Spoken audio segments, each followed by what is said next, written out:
All right, Zach, Nance, which one you prefer? And then I'll go from there. Zach, call me All Zach. right. We're on that. We can be on that level now. All right, cool. So thanks, Zach, for stopping by, taking the time for this interview. Like we spoke on a little bit, I do appreciate the transition. I got to see you kind of later in your first class petty officer years to where you became a chief, and that transition to you getting out the Navy and deciding you put your family first. So thank you again for taking the time. And could you just start with just telling us a little bit about yourself? So about myself, I was born and raised in Greenville, South Carolina. Spent my whole life there. Grew up in the same house. Um, both parents, blue collar parents. Both had jobs growing up. Only child, so just man was a kid that rode his bike and went around and hung out with all my friends. And then I knew at one point college was not for me. I actually hated school. Still don't like school today. I was a terrible student. I was a good kid, but a terrible student. Barely passed high school, and that's when I was like, yeah, I'm just going to join the Navy, try to figure it out. And then I joined the Navy, and like you said, I did 14 years on active duty. Picked up chief at about 12 years in, did 2 years after that, and decided to take what I call a leap of faith and get into real estate and just kind of hit the ground running. I've been doing real estate this August. Actually, August, yeah, 2 full years now. Wow, I can't believe I've been doing it for 2 full years. So that's where I'm at today. So just talk a little bit about your Navy experience. What you think tools, or I guess you say values and principles, you took from the Navy and use now being in the real estate? So I've always had a pretty strong work ethic. In high school, I did landscaping. So I had a truck. So I did landscaping. That was my side hustle. And I was a lifeguard. So I had 2 jobs in high school. When I first joined the Navy, I still had 2 jobs. I was a busboy at a restaurant just for some extra cash, and ended up becoming a waiter. Then when I got stationed in Florida, in Pensacola, I was working at the crash and salvage fields. And then I started doing landscaping again. So I've always had like that strong work ethic. I think what the Navy helped me do was to put that strong work ethic and kind of like organize it and then put priorities into it. And I'm sure my wife's listening to me right now. She's probably rolling her eyes because she knows me. I'm all over the place. I'm ADD, but when I get something on my mind and when I know things have to get done, I'm pretty good at getting it done. And the Navy taught me a lot of self-discipline too, which is something that I needed growing up because, like I said, I had my moments of being a wild individual. So the Navy kind of helped me with self-discipline as well. I can agree because school wasn't really, I'm not gonna say it wasn't for me, but it wasn't what I wanted to do. I knew I always wanted to do some type of management, some type of entrepreneurship. And so I think what I took from the Navy was being able to, like, kind of like with you, like, okay, these are the things I need to do. Okay, this is the end goal. Because, we all like our ladder, right? We have our ladder. Right. So, like, this is the end The goal. career ladder that you Yeah, have to follow, and if yeah. you're not following it, you're falling behind. Right. Which Yeah. you realize, I guess, in the real world, you don't really have a lot of stuff like that. Like, this is the end goal. These are all the little steps you got to do to get there. And so I guess it allows you to be able to put your life on this path. And as long as you follow that, you should be okay. Right. And I think that's a great starting point, and it allows us to kind of align everything how we need it to be. So when we're trying to do things outside of the Navy, it's a lot easier. And Yeah. we're accountable too, pretty early. Yeah. Yeah. I mean, I agree. And oh, my phone's going off. Sorry about that. I agree with that ladder, and I like the ladder, and it gives everybody a good baseline of what they should do. I think the problem with it though, I'm 33, right?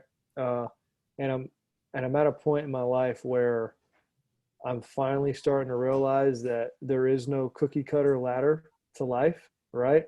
Mhm. And I think a lot of people, especially in the Navy, get wrapped up in that, and they're like, "Oh man, I'm already this age and I haven't picked up this rank, or I've been in this long and I haven't made this rank. What am I doing wrong?" Everybody has their own time frame, right? And I think no matter what business or what route you're taking in life, don't ever look at somebody else's success or wherever they're at and go, why am I not there yet? What am I doing wrong? You Yeah. will beat yourself to death trying to get there. And it's something that I'm starting to learn. I don't get wrapped up in other people's success because my definition of success is completely different than your definition of success. And so while I do agree with you, I do like the career ladder for certain aspects. I don't think it's a good thing for life in general, What right? do you If that think is makes it? sense. What do you think is like the X factor as to why things may work for you faster than somebody else, or slower for you than somebody else? And what I mean, in what aspect though? In like real estate and Let's life. say, And, yeah, you and I started real estate same time, and for some reason, your portfolio now is $2 million, and I've been doing the same thing than you, maybe a little bit different, and then maybe I'm at $300,000. um, I think there's a lot of things that play into it. I think it's how you approach it. But like I said, like your real estate goal, because we've talked about it a little bit in the past, your real estate goals are a little bit different than mine, Yes. right? So you can't really, it's like comparing apples to oranges. I really help people with buying and selling. You're trying to do the wholesale market side. So yes, we're both in real estate, but we're in two Yeah. completely different fields of real estate, right? So on the outside looking in, somebody be like, well, man, he's doing a lot better than he is. Well, they don't really know that the paths are different and Mhm. the end goal might be completely different too. Um, so, and it's just different spheres, man. Like for me, I've been in the Navy for 14 years, right? I've been on the West Coast, East Coast, Florida twice, Texas. So I know so many people from all over the country that I get referrals from. I just wrote a contract tonight, ratified a contract right before I got on here with you from a dude that was stationed in Washington. The first time I met him was 2 days ago, and he was referred to me. So, I mean, that's just how it happens, right? Cool, cool. Do you think, because I noticed, I just saw a post actually today that you posted. I think it was a live video.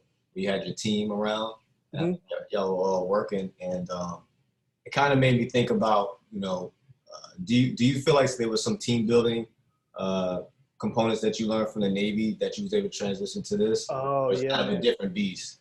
No, absolutely. So one thing that I love about the Navy, um, and, and I think it's going to correlate to with the craziness that's going on with the country as far as the division. When you join the Navy and you're truly about the Navy and you're truly about one mission, like you don't see color, you don't see gender, you don't see sexual orientation. You see one thing, and that's to win, and that's to get the job done. And I've always had that approach, man, because I don't care who you are, where you're from, your background. If you genuinely care and you're a good person and you want to win, then we can work together all day long, right? And I learned that in the Navy, and I think that's one of the beautiful things about it. And plus, transitioning out and working with different people from all different backgrounds, like having that experience in the Navy, I feel like helps me connect with people outside the Navy 10 times better because, Okay. like you said, when you saw the team picture, dude, at Triumph Realty, man, there's all walks of life, right? And everybody's trying to get it done. So I think it's a beautiful thing. With you, being successful in the Navy, what things led to you deciding to get out? Family was a lot of it. Um, I think family was the biggest aspect of it. And I always felt like I was missing something. Like I love the Navy. You'll never hear me talk bad about it. Yeah. Um, but I was never really like truly happy. And the longer I stayed in, the more I started looking at my life as a whole, and the more I started seeing my kids grow. And I'm like, man, do I really want to be gone for 9 months or 10 months at a time and miss baseball games, dance recitals, broken bones, when kids get hurt? Like, do I want to miss all the cool things about being a dad and Yeah. then look back, 15, 20 years from now and go, was it really worth it? I actually did not. I missed my son's first broken bone because I was underway. Yeah, it's funny. I missed my daughter's first broken bone because we were underway. She decided she wanted to do a Supergirl thing off the couch and broke her arm. So Yeah, he broke his forearm and had snapped it in half actually. yeah, So, yeah. And but I yeah, mean, you're right. yeah, I mean, I missed my son, my firstborn. I missed his birth. I mean, I got to watch it over Skype back in the day, but that was kind of like, man, you don't get to see your firstborn born again, right? So Exactly. I was talking to my father about this a little while ago, where we so a lot of times people say, well, we make these sacrifices, right, so our family can have the life, and maybe we couldn't have or to have a better life. And I think the biggest gift that we could give our family is our time. hmm I think that's the real investment, is investing time into them.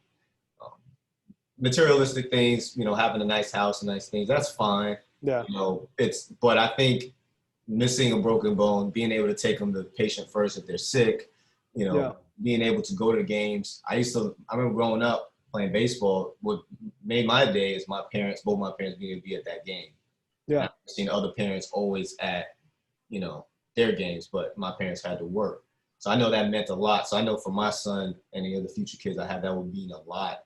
And to a kid, as long as I'm eating and I get my Captain Crunch cereal and my video games, pretty simple. right, I should be happy. I think for kids, that's mostly what they care about, as long as daddy and mommy's home. And yeah. No, and I agree with you, man. I had an LDO tell me one time, and I have a lot of respect for this guy. I'm not going to say his name because I do have a lot of respect for him. But we were talking. He was asking me, he's like, "Why don't you put in your LDO package in?" I was like, "Man, I don't know if that's the route that I want to take right now. I just picked up Chief. I'm trying to figure it out." And this guy had 20 something years of straight seat time. And he was like, "I'm sacrificing all this for the end goal." And I was like, "Well, what's the end goal?" I was like, "You've missed weddings. You missed your daughter getting married. You've missed births. Like, what really is the end goal? You're never going to get to see your daughter get married again. I mean, unless something unfortunate happens and she divorces and gets married again. But you know what I'm saying?" And I'm like, how crazy is that mentality to say I'm sacrificing now for the end goal, but what you're sacrificing is missing out on a lot of things that you're never going to be able to experience again with your family, And your right? sexual rotation is crazy. Yeah, or ABHs, yeah, like yeah, it's straight C, and the 5 higher you years. get, Yeah. the more you're at the C. Yeah, because for you, if you would have went LDO, I know a few. I've talked to a few of y'all, and y'all, easily a lot of y'all say 17 years seed time. Yeah, I'm like, oof. yeah, and you pick up LDO in the AB community, man, you're straight back to C. I mean, for at least 10 years, you're C going. So Is it mostly like aircraft carriers? Is like amphibs as well? I mean, it depends wherever they need you and whatever qualifications you got to get. And that's got to be a lot of. I think seashore rotation, proper seashore rotation, is good mentally, because hmm I feel like it's weird, because I know we had TAPS class to transition us out Yeah, of the Navy, but I swear maybe they should start looking into like transition from sea to shore, because when you're so used to go go go, and then you sit hmm at a desk and on shore duty, and your mind's going a million miles a minute, and then everybody's like, "Yo, chill, it's just shore duty." yeah, You man. have to No, do, I, you have to I do agree. Yeah, that's actually a good class. That would be a good class. You should bring that up. So I would say, so one of the things I wanted to know, because I love real estate. I love how Yeah. you do business with it. Um, what Walk me through your first real estate deal. Was it you sold the property? Was it a wholesale? Was you buying? So my first real estate deal. So you know that phrase, "fake it till you make it." Yeah, yeah. So I think a lot of people take that out of context. Fake it till you make it for me, man, is you got to really just walk into a room like you own it. Even if you really don't know what you're talking about, you can't let your confidence sway, right? Don't be arrogant, but make sure you have that confidence. And my first real estate deal, um, the couple actually wanted to look at a rental, right? And they were military. And I'm a big advocate for the VA loan. I've used it twice. I think the military does a terrible job teaching about the VA loan, to be honest with you. It doesn't. It's not Um, advertised much. it's Actually. not, and I have my conspiracy theories behind that, but I'll keep that for another conversation. So we walk into this rental, and they're looking around. I'm like, "Hey guys, like, why are you guys renting? You guys are going to be here for another 4 or 5 years. Like, do you really want to rent for 4 or 5 more years?" And they're like, "Yeah, we just don't know if we want to buy." And I'm like, "I can get you into a house cheaper if you buy it than I can you renting it." And they're like, "What are you talking about?" Well, to rent, you got to pay first month's rent up front, security deposit, If you have a pet, that's, $300 to $500 depending on where you're renting from. So you're already talking about 3 to 4 grand just to move into a rental when I can get you into a house on a VA loan for 0 down, right? Yeah. And they're like, oh, I didn't know that. So boom, they decided they wanted to switch the mindset from renting to buying. So that was my first real estate deal. And I thought I was like, yeah, man, I got this on lock. And then I didn't close another deal for a couple of months after that. But yeah, that was the first one. It sounds like a reliable pitch, though. It sounds Yeah. like you get a few people with that thought process. Yeah. I mean, and I don't try to be a used car salesman, right? So I'm not like super pushy. I think if I was a little pushier, maybe I would get more deals. But um, I really want people to just feel comfortable around me and just so they know that I'm not trying to just earn a buck, but really I care about their interest at the end of the day. I have a question because I've never been able to actually take the time to ask anybody. How does it work? So I know how it works with real estate agents and how they get their commission with selling a home, but I've heard Okay. of real estate agents actually making money in commission off of renting, getting people to rent. So I mean, if I were to show you a rental, I'd probably get 10 to 20% of first month's rent. Okay. But the rental company will pay that out of that first month's rent. Okay. So that's how that works. Hmm. Are there some real estate agents that just strictly only do that? Are Just they, do rentals. I would hope not because I don't think they would make any money, to be honest with you. But my wife is co-owner of a property management company. oh, you So got one. yeah, so my wife, I don't deal with it. I let her handle that. That's her headache. That's property It's management's a whole different. other beast. Yeah, it's a It, whole other it, beast. yeah. Because I tried it. So I try to properly manage my triplex. Yeah. And the minute the one of the units started giving me problems, I was like, all right, let me just get a property manager for this one. Because I'm not Yeah. trying to record. I'm not trying to deal with it. Got into it with her, like just trying to talk. And it was like, all right. Oh yeah. My wife's phone goes off all day. I mean, just tenants. I mean, and sometimes like ignorance, right? They just don't know, right? And you can't fault somebody for being ignorant. So sometimes people will call and be like, the lights are out, like the light bulbs are out, and then my wife's like, yeah, so go change them. Like Yeah, I'm so not sending I'm not sending somebody over to your house to change out 2 light bulbs that are out. Go to Walmart, buy some 95-cent light bulbs and change them out. would you, so at what point would being like running a property management business kind of be more hands off, or it's always you're engaged in it? Well, so her and our broker, Jasmina West, they opened up, I want to say about a year and a half ago. So they're still in kind of that infancy stage. They have about 25 to 30 properties they manage at this point. Um, so my wife is still very hands-on with it because she's basically the management to make sure everything runs smooth. They just hired somebody that they've been training to help out. So I'm going to project for her. I would say for at least another year and a half to 2 years, she's going to have to be real hands-on until they get big enough to where they can start actually hiring some more admin help and some people that can actually go do all the inspections and stuff like that. Do y'all plan to be like a one-stop shop? I know some property management businesses do that. Like we really, we have agents, we have brokers, loan officers. So I mean, yeah. So we already are, right? So Okay. you have Triumph Real Estate and Wise Keys Property Management all under the same roof. Nice. So and a lot of times we if I have a client that's like, hey, I want to rent my house out, I automatically push them to the Wise Keys side. Awesome. So it's very helpful. And so Triumph, that's a franchise? So Triumph is the brokerage firm that we work for. So our broker is Jasmina West. She actually sold us our house when we moved here to Virginia. Long story short, my wife had just got her degree in public health. She was looking for a job, couldn't really find anything that she wanted. Plus, we had 3 kids at the time, so it was like daycare, bills and all this. Or you just going to have to be a stay-at-home mom for a little bit. And then so Jasmina was like, "Hey, you looking for a job?" And my wife was like, "Sure, why not?"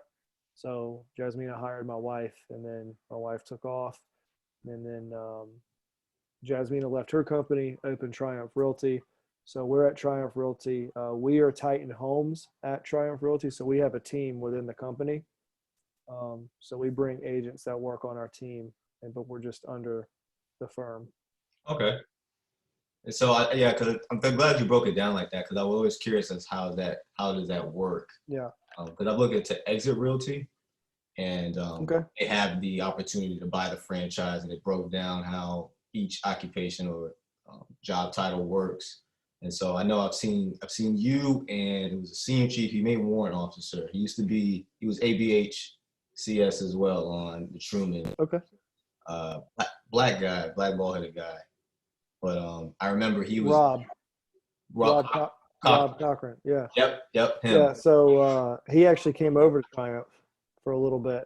He was hanging his license there. I brought him over, and he's actually, I think he's stationed on the West Coast right now. So when he gets back, yeah, he's in Washington. Yeah, he's a good dude right there. I didn't know the whole time. Him and I were talking for months. Yeah. About flipping, and he was showing me links for what was it? Buying things, foreclosed homes. Yeah. And tax liens. And the whole time I didn't know who he was. He was just being nice. He was being nice. I saw that I was a local investor trying to learn. And then somehow he found me on Facebook. And I was like, I know you, because I worked in ESO at the time and helped him with his warrant package. And so I was just like, yo, I appreciate you, because you didn't even know who I was, coming from you, Truman alumni.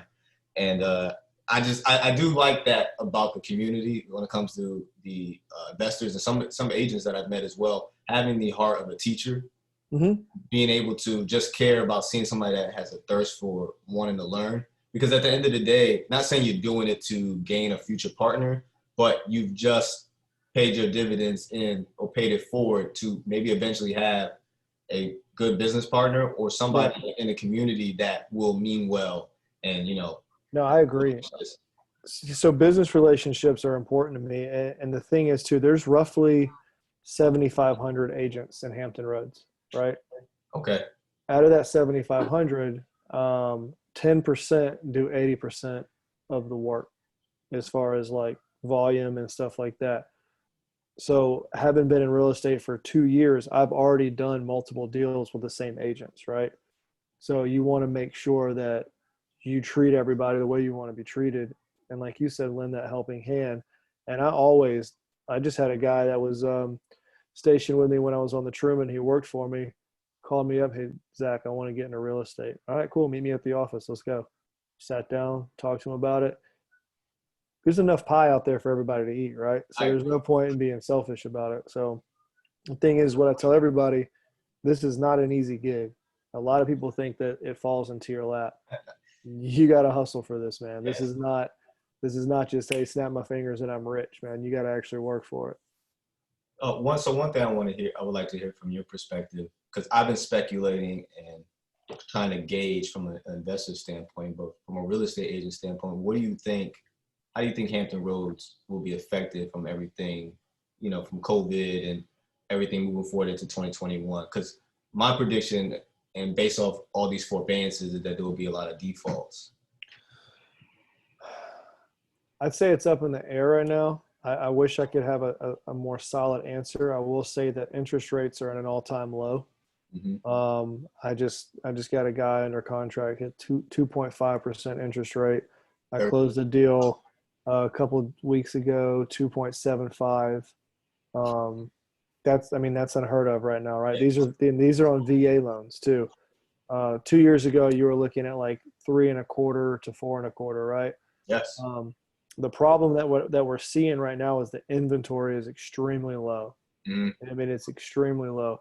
So people are putting offers in on houses $5,000, $10,000, sometimes $15,000 over list price. And the scary part is those houses are appraising for that value. So what that initially is going to do is a $225,000 home last year is now a $235,000 home this year, right? Now you're talking about a $400,000 home last year is now a $425,000 home this year. So it's increasing the market value. So what we don't want to do, and we have to be careful of as agents, is we can't keep driving that budget up, because then we're going to start looking like California, where nobody can afford a damn house over there because everything's like $600,000 and up. So That's the only thing that scares me. And I think once COVID has lifted, I think we're going to see a spike in interest rates, at least until everything kind of settles back down again. So we're thinking, from talking to the lenders that I work with, I think we're going to start seeing like, mid twos to low threes to mid threes to mid fours for a few months after COVID. And I So, think the election this November, however which way it sways, who knows at this point, that's going to have a lot to do with the housing market too. so it's the real estate agent's, I guess, best interest, and I guess sounds like the integrity of the business, even though you will get more commission, to not drive the price up too much because it will affect the comps. Right. It affects comps. But see, here's the hard part too, though, right? So I listed a house last Saturday and I was under contract in 12 hours.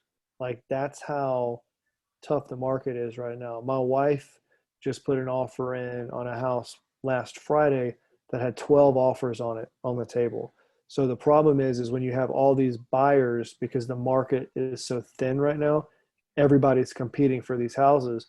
So buyers are willing to pay over asking price for the Yes. house. And so at the end of the day, yeah, you don't want to just jack the price up for the commission. But if your buyer's like, hey, Zach, I really want this house, get me this house, then you're like, hey, man, you're going to have to come in $10,000 over ask. All right, whatever, just get me the house. Yeah.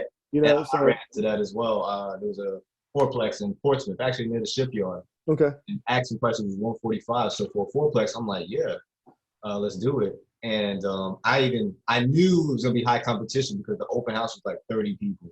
So I put it 5,000 over the asking price, and I still lost. I Yeah, came dude, as a backup, so I'm assuming the next person was like 7-10 grand above.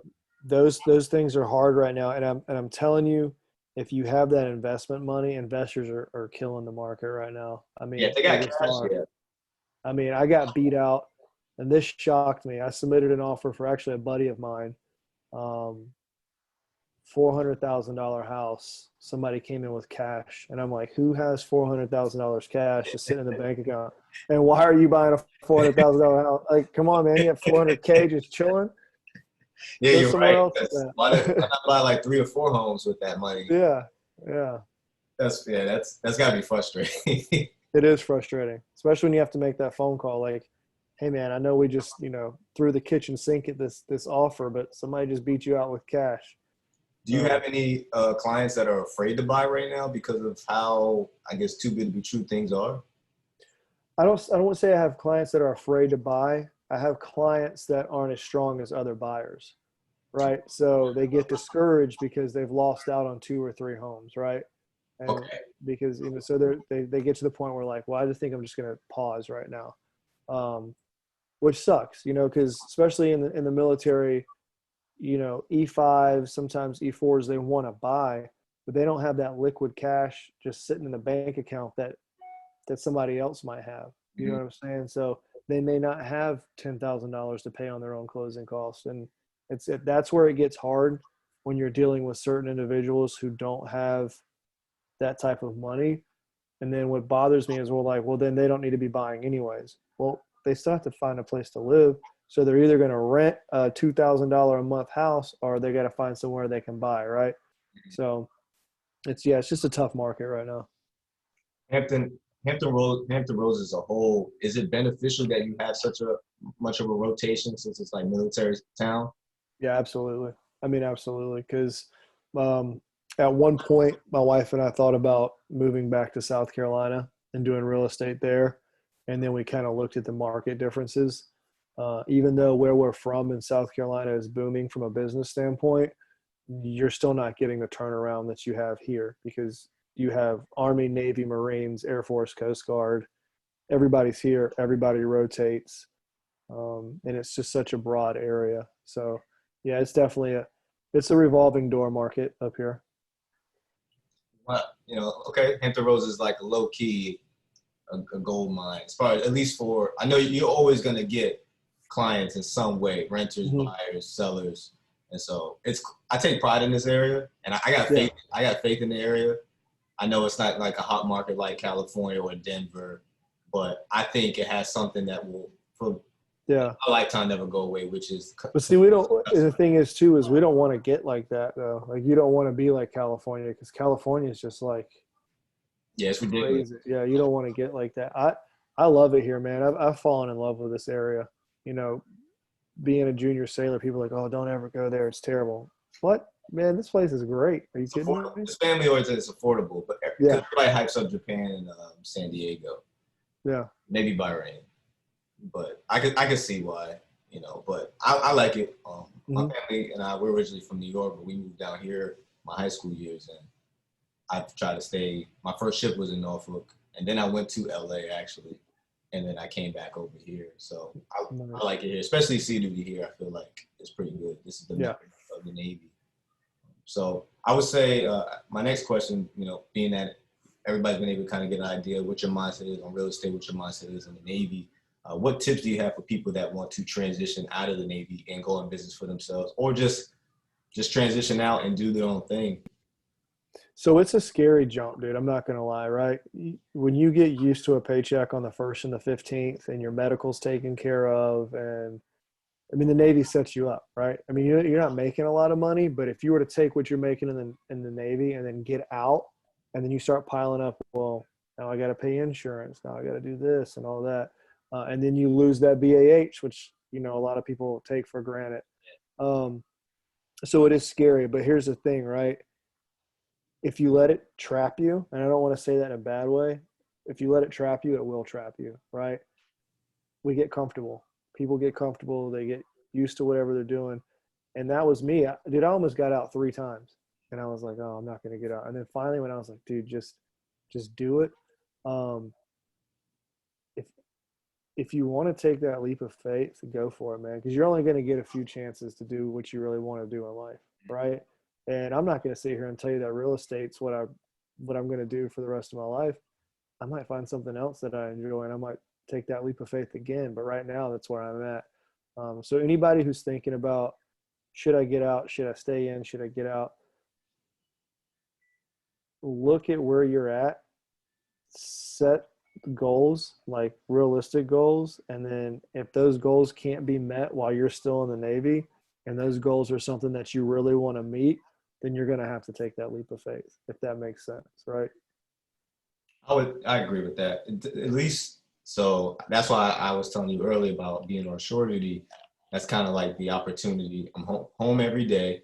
You know, I guess I would recommend this to anybody if they had the opportunity. Hey, if you're on shore duty, you go home every day. Shoot, right now, I know a lot of shore commands, they're working from home or working every 2 days or so. So work on your second thing that you want to work on, so that when you're getting close to the ALS, you have the opportunity where the Navy needs you more than you need the Navy. Because it does feel like, it does feel like you're trapped, because you want to, let's say you want to make a t-shirt store, but right now your t-shirt store is making $20 a week and the Navy's paying you $1,500 every week. And you're like, and I have kids. I have a wife that's, I'm responsible to, I have an answer to, why the, bills are not right. And I get it. I definitely get it's pressure. And I would say, definitely as a man, you want to be, the first thing is you want to be able to provide for your family. And that's like our reason to exist. And so I can relate to that. And as for me, that's one of the things that's been like racing through my mind, especially from this last deployment, because we got extended because of COVID, like an extra 3 or 4 months. Yeah. And I'm like, if I was out of the Navy, I wouldn't be going through this, wouldn't be constricted to this. I'd be able to be with my family by being away for 160 days straight. And I've been blessed to have a family that understands. But like you said, you're missing out on some key moments, especially when the pandemic first went down. All you see is all over the TV. Everybody's kind of scared. It's a new norm, and you can't be there for your family to protect them.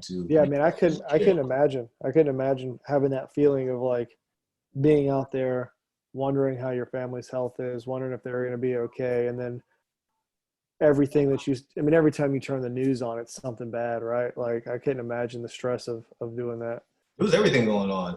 There was also the riots. The riots. Yeah. So I know there was some riots in Virginia Beach. I was just like, and my family, we live in Virginia Beach. So I was just like, all right, what's going on? Like, you sure you got the gun. Because you don't know, and my car got vandalized actually during deployment.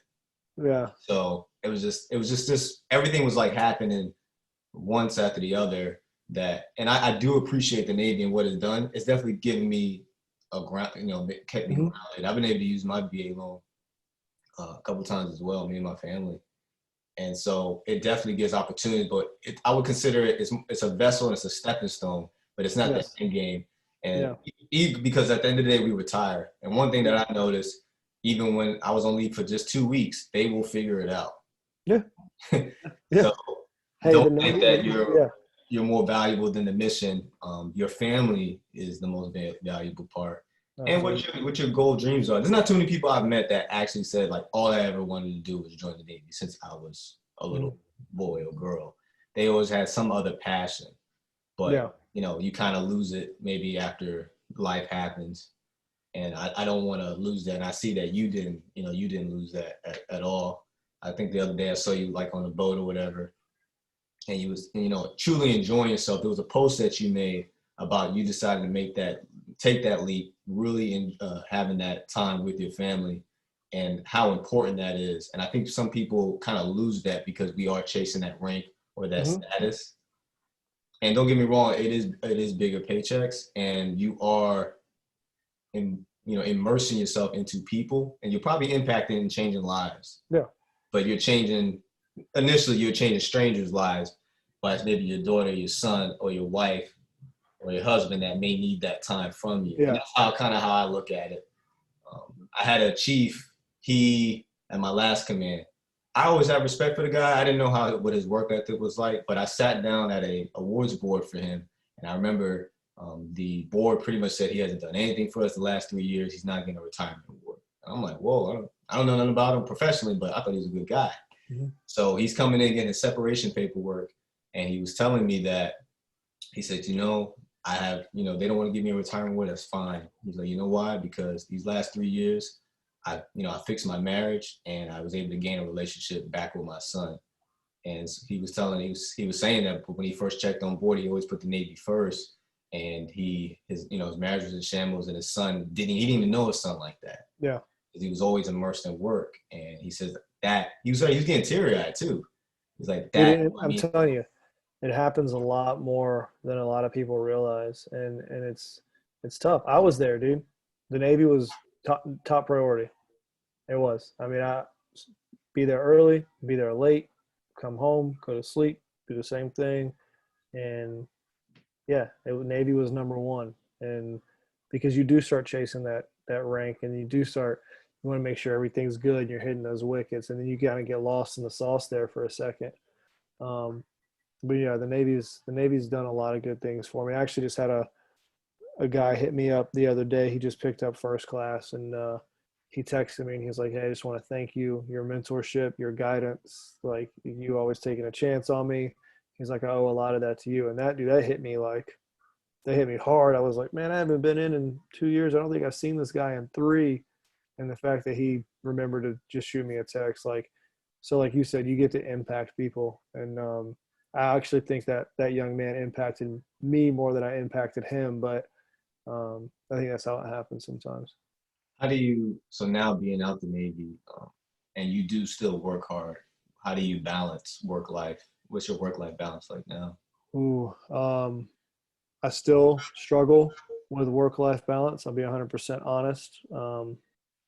I like to get things done as they come in, right? So if I get an email, I like to respond right away. And I've had to remind myself that not everything has to be done right then and there. So I'm trying to take a step back. We've just been so busy. I'm telling you, man, even though COVID's going on, I didn't imagine we would be this busy. Uh, but I do have to practice work-life balance, and I exercise quite a bit, even though I still got a little bit of a dad bod. I like to run. I'm a big runner, so I think you have to find things to just kind of have an outlet every once in a while. I find myself trying to my family try to like designate a time or a day to do things. It's Hmm. robotic, but I think it helps until we figure something else out. No, I think it's good. Yeah, I think if you have to have a schedule, right? I mean, hey, we're gonna sit down on Friday night and eat dinner, and nobody's going to have an iPad. All right, put the iPads up. No, sometimes you have to do that, man. That's good. Yeah. So all encompassing, with everything that we've talked about, what do you consider your rich state of mind? What kind of gives you your peace, your zen, your sense of fulfillment? Um, I'm going to go back to what we talked about earlier as far as like what is success. I think humans in general, we get wrapped up in like success as we see dollar signs or driving the Mercedes Benz or the Maserati and the big house. Um, I feel more successful now in my life than I've had in a very long time. And that's because I get to be me and I get to be around my family a lot. And I get to travel when we want to. I mean, when COVID's not around, um, we just get to be, and I think that's important. Like the rich state of mind, just be and enjoy the moment, and do what makes you happy, because we're only here for a short period of time. And so, if you're miserable, if you're not happy, then why are you doing what you're still doing? You got to switch it up. So that's my answer to that question. Awesome. And I know you being an influence to others. Clearly, you had that guy that hit you up and you haven't seen him in a few years. Like I've been, watching you, and I love what you're doing as well. And I aspire to be in a position and eventually take that leap. If I decide to stay in, then I decide to stay in. But definitely, I want it to be where I can make that choice like you did. So I definitely appreciate what you're doing. I know, you're not out there trying to be a symbol of hope. You're doing this because this is what you love. And I think that's what makes it organic, right? It makes it relatable. And if anybody if you want to put it like this, the American dream, I think that's what it should be. And your own version of success. And this is what yours is. So, and you can see it. Like, I think you could tell like somebody's like truly happy and engulfed in what they're doing versus somebody like, just clocking in and out. Right. Yeah. So that's pretty cool. And I definitely appreciate you taking the time for this episode. Hey, thanks for working with me, man. I know we kind of bounce the times back and forth, but so I appreciate you for doing that, because it's been a crazy week. Yeah, I understand. My nights usually end like this, like it's very busy. So but I'm always trying to be flex, and I've been wanting to talk to you for a long time. So thank you. Let's do it again. Sure. I would like to definitely, because this was kind of more so like talking about just the Navy and transitioning and like success, but for a second we kind of was almost nerding out a little bit on the real estate part. Yeah. Definitely want to kind of do that on another episode. Yeah, absolutely, man. We can get together and get lunch one day too. I know you got to sign a page 13 for COVID, so I don't want to get you in trouble. But when all that stuff's over with, I'll keep my mask. All right, man. Well, thanks. All right, brother. Take care. Later.